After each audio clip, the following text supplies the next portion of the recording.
Ito po yung famous footbridge dito sa Thailand. Ayan po.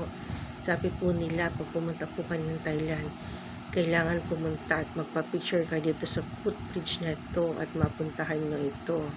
Dahil hindi daw po kompleto ang pagpunta nyo ng Bangkok, Thailand kung hindi kayo nakapunta o nakadaan sa footbridge na ito.